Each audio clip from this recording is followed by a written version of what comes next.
Marcus Rashford. भाई ये बंदा, मैं बोल रहा हूँ, ये बावड़ा हो गया है। ये बावड़ा हो गया है। ये अभी स्पेन पे ट्रेन कर रहा है पर्सनली। मेरे को लगता है जुआन लापोर्ता के घर के पास स्टॉल वॉल भी दिया है जहाँ पे लिखा है कि please sign me. What is up fam? Welcome back to another video और welcome back to the channel। आज हम लोग बात करेंगे बार्सिलोना लेके और कुछ बहुत इंपॉर्टेंट टॉपिक्स लेके, जैसे कि डेको का इंटरव्यू जो आया है टर स्टेगन पे, उसने क्या बोला है टर स्टेगन को लेके, उसका क्या राय है वो लेके, मार्कस रैशफोर्ड जैसा बहुत ही इंटरेस्टिंग टॉपिक लेके, और निको विलियम्स को आखिर बार्सिलोना कब साइन करेगी। चैनल में नए हैं तो प्लीज सब्सक्राइब करना, लाइक करना, शेयर करना और कमेंट में बताना आपका क्या राय है। तो शुरू करते हैं डेको का जो इंटरव्यू आया है वो लेके। देखिए, डेको ने एक इंटरव्यू दिया है ला वेंगोर्डिया को और काफी कुछ चीजों में उसने अपना पर्सपेक्टिव रखा है। मेरे को पर्सनली लगा इंटरव्यू बहुत ही मैच्योर था, इंटरव्यू बहुत ही सेंसिबल था, और एक स्पोर्टिंग डायरेक्टर को जिस जिस तरह बात करना चाहिए, एक स्पोर्टिंग डायरेक्टर को जैसे पेश आना चाहिए, डेको ने बखूबी निभाया है। और उसने वही बोला है जो सिचुएशन डिमांड करता है, उसने वही बोला है जिसको लेके सारे बार्सिलोना फैंस थोड़े बहुत, क्या बोलो, थोड़े बहुत एक्साइटेड हो सकते हैं। और काफी कुछ इंसाइट दिया है कि हम लोग का ये ट्रांसफर विंडो और कैसे जा सकता है। तो दो सबसे बड़ा इंपॉर्टेंट पॉइंट्स जो मुझे लगा इस इंटरव्यू का वो है, पहला उसने क्लियर कर दिया है कि रोनाल्ड अराउहो कहीं नहीं जाएगा। ठीक है, अगर कोई क्लब नहीं आता उसके लिए, जो मेरे को लगता नहीं शायद कोई आएगा रोनाल्ड अराउहो के लिए, क्योंकि उसका फॉर्म लास्ट साल भी उतना खास नहीं था और चोट से बहुत दिनों तक बाहर भी था। तो मेरे को नहीं लगता कि कोई क्लब आएगा, और अगर आता है तो हम लोग देखेंगे, लेकिन एज ऑफ नाउ रोनाल्ड अराउहो को बेचने का कोई प्लान नहीं है। तो इसका मतलब है कि किसी ना किसी को तो जाना पड़ेगा, और जैसे सब बोल रहे हैं और मुझे को भी लग रहा है क्रिस्टियनसन बनेगा बकरी, उसी को हम लोग बेचेंगे।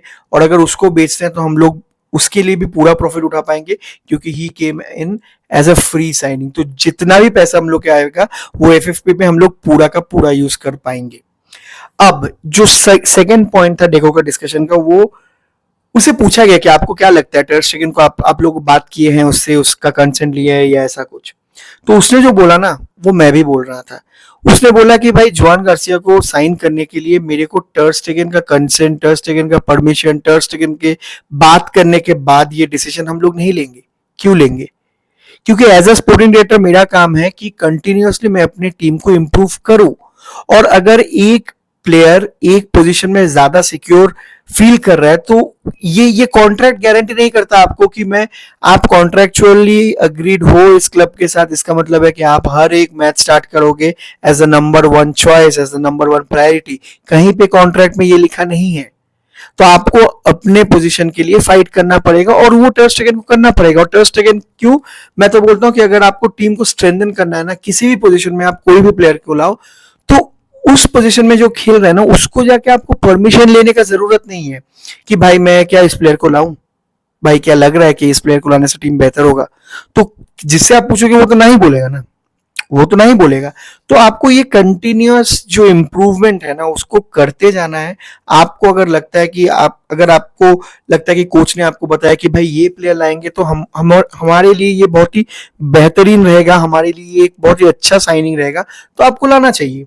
लाके आप भाई ओपन कर दीजिए सीन, आप बोलिए कि देखो भाई बात ऐसा है कि अगर आपको अनडिस्प्यूटेड स्टार्टर बनना है, कोई खराबी नहीं है इसमें, अपने आप को प्रूव करना पड़ेगा।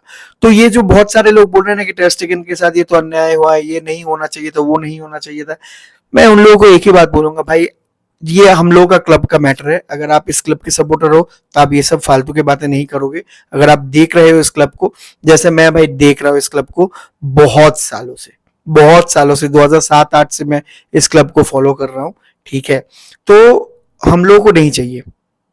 तो टर स्टेगन के साथ जो हो रहा है वो खराब बिल्कुल नहीं हो रहा है, उसको और उसका परमिशन लेके हम लोगों को कुछ करना भी नहीं चाहिए। तो डेको को लेके ये दोनों पॉइंट्स थे मेरे, मैंने जो डिस्कस कर लिया आपके साथ। नेक्स्ट आता है मार्कस रैशफोर्ड। भाई ये बंदा, मैं बोल रहा हूँ, ये बावड़ा हो गया है। ये बावड़ा हो गया है। ये अभी स्पेन पे ट्रेन कर रहा है पर्सनली। इसको अगर मौका देंगे तो नेक्स्ट वीक आप देखेंगे कि अपने आप जो ट्रेनिंग ग्राउंड है ना, वहां पे जाके ये ट्रेन करने लग जाएगा। ये वो सब कुछ कर रहा है। ये मेरे को लगता है जुआन लापोर्ता के घर के पास स्टॉल वॉल भी दिया है जहाँ पे लिखा है कि प्लीज साइन मी। लेकिन मजाक से हटके अगर अगर आपको अभी ये लग रहा है कि मार्कस रैशफोर्ड का साइनिंग हम लोग को नहीं करना चाहिए, मार्कस रैशफोर्ड को लाके क्या होगा, तो दोस्तों मैं एक बात बोल रहा हूँ, जैसे कि प्लान है निको को लेके जिसमें हम लोग आएंगे कुछ ही मिनटों पे, तो मार्कस रैशफोर्ड का इस टीम में होना भी बहुत इंपॉर्टेंट है।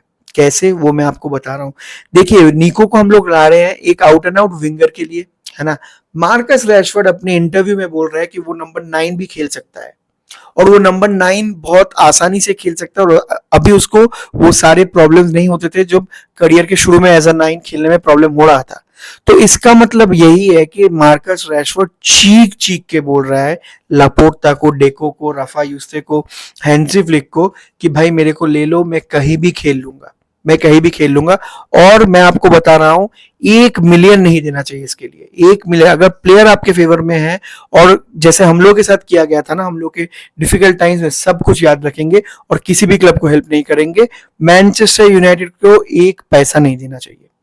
Marcus Rashford is ready to wait till the last hour, उसके साथ डील क्लोज कर लो, और मैनचेस्टर यूनाइटेड को प्रेशराइज करो कि भाई loan without obligation two by हम लोग लेंगे, और उसमें भी उसका 30 या 40% सैलरी देंगे, बाकी आप समझ लो उसके साथ, समझने दो। और ऐसे करके ही प्लेयर आएगा, और यही रूथलेस एटीट्यूड इस ट्रांसफर मार्केट में, इस ट्रांसफर सीजन में, और ये फुटबॉल का जो मार्केट जा रहा है ना ओवरऑल, इसमें ऐसा ही आपको बनना पड़ेगा। कोई आपको नहीं मदद करेगा, आप भी प्लीज किसी को जाके मदद मत कीजिए। तो मेरे को लगता है अगर मार्कस रैशफोर्ड आता है तो ये बहुत ही बेहतरीन साइनिंग होगा, जो जीरो पे नहीं कॉस्ट होगा, कोई रिस्क नहीं होगा। फ्लॉप होता है तो होने दो भाई, हम लोग तो कुछ पैसा दिया ही नहीं इसके लिए। तो इस साइनिंग को लेके आप लोग और मैं दोनों इसको फॉलो करेंगे। इसके बाद जो आता है भाई, निको को लेके क्या हो रहा है, बार्सिलोना कब निको को साइन करेगी। देखो, बार्सिलोना अभी 30 जून तक कुछ नहीं करेगी, क्योंकि ये जो फाइनेंशियल ईयर जो गया है, इसका क्लोजिंग दिखाना है बुक पे हम लोग को, तो हम लोग नहीं करेंगे। एज अ सेंसिबल क्लब करना भी नहीं चाहिए।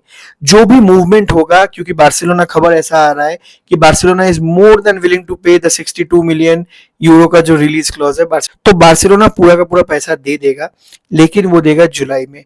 प्री सीजन के पहले हम लोग लाएंगे, प्री सीजन के पहले हैंसी फ्लिक को मिल जाना चाहिए ये प्लेयर, और अगर नहीं भी मिलता है, थोड़ा भी डिले होता है, तो हम लोग एडजस्ट कर लेंगे। Signing should go through. खबर ऐसा आ रहा है कि हम लोग तो उसके साथ पर्सनल टर्म भी एग्री कर लिए, 7-8 मिलियन का बोनस लेके सैलरी होने वाला है। तो ये साइनिंग लेके कृपया चिंता मत कीजिए आप लोग इतना ओवर उत्सुक होके टेंशन में मत आ जाइए कि कब आएगा। आएगा, जैसे मैंने बोला था कि जुआन गार्सिया भी आएगा इमिनेंटली, ये भी आएगा इमिनेंटली। और सबसे बढ़िया जो मेरे को लगा, निको विलियम्स को लेके हैंसी फ्लिक का जो प्लान है। अब देखिए, निको के साथ आपको मिल जाएगा 2 नेचुरली वाइड स्प्रेड प्लेयर, एक लमीन में, एक निको में। तो लमीन और निको को ये खिलाएगा, नंबर 10 रोल पे ये डालेगा रफीनिया को, और सीजन के मैक्सिमम टाइम के लिए अगर डैनी ओल्मो फिट रहता है तो डैनी ओल्मो खेलेगा नंबर 9 पोजीशन में एज अ फॉल्स 9।